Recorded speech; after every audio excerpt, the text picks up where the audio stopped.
ഭാര്യയും ഭർത്താവും എപ്പോഴും ആത്മസുഹൃത്തുക്കളായിരിക്കുക എന്നുള്ളതാണ്. ഭർത്താവ് ആത്മസുഹൃത്തോ?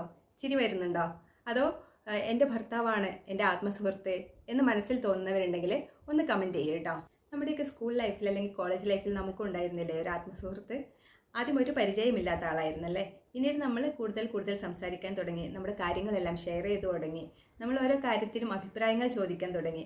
അങ്ങനെ ആ ബന്ധം ആഴത്തിലാവുമ്പോഴാണ് അവൾ എൻ്റെ ബെസ്റ്റ് ഫ്രണ്ട് ആണ് അല്ലെങ്കിൽ അവൻ എൻ്റെ ബെസ്റ്റ് ഫ്രണ്ട് ആണെന്ന് പറയുന്നത് അല്ലേ. ഒരു ബെസ്റ്റ് ഫ്രണ്ടിനോട് നമുക്ക് എന്തും തുറന്ന് പറയാനുള്ള ഒരു ഫ്രീഡം ഉണ്ടായിരിക്കും. നമ്മൾ എന്ത് മണ്ടത്തരം ചെയ്താലും നമുക്ക് ഏറ്റവും ധൈര്യത്തോടു കൂടി പറയാൻ പറ്റുന്നത് അത് നമ്മുടെ ബെസ്റ്റ് ഫ്രണ്ടിനോടാണ് അല്ലെ. എന്ത് പ്രതിസന്ധി വന്നാലും നമുക്കൊരു ആത്മവിശ്വാസം പകർന്നു തരുന്നതും നമ്മുടെ ബെസ്റ്റ് ഫ്രണ്ട് ആണല്ലേ. ആസ് എ ലൈഫ് പാർട്ട്ണർ നിങ്ങൾ ഇതുപോലെ ആയിരിക്കണം.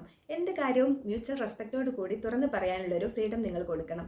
എന്ത് ബുദ്ധിമുട്ട് നേരിടേണ്ടി വന്നാലും ആ ഫോൺ എടുത്ത് ആദ്യം വിളിക്കാൻ തോന്നുന്നത് അത് നിങ്ങളെ ആയിരിക്കണം. ഇനി എന്ത് പ്രയാസങ്ങളിലൂടെ കടന്നു പോകുമ്പോഴും നിങ്ങളുടെ ഒരു പ്രസൻസ് അവിടെ ഉണ്ടെങ്കിൽ അല്ലെങ്കിൽ നിങ്ങളോട് സംസാരിച്ചാൽ ഒരു ആശ്വാസം ലഭിക്കും എന്നുള്ള ഒരു തോന്നൽ നിങ്ങളുടെ പാർട്ട്ണറുടെ ഉള്ളിൽ ഉണ്ടാവണം. മറിച്ച് അവരുടെ പ്രയാസങ്ങൾ പറയുമ്പോൾ ആ ഒരു സ്ഥിതിയെ കൂടുതൽ കോംപ്ലിക്കേഷനിലേക്ക് നിങ്ങൾ കൊണ്ടെത്തിക്കരുത്. നിങ്ങളുടെ പാർട്ട്ണറുടെ ആഗ്രഹങ്ങളും അഭിലാഷങ്ങളും നിങ്ങളും നെഞ്ചോട്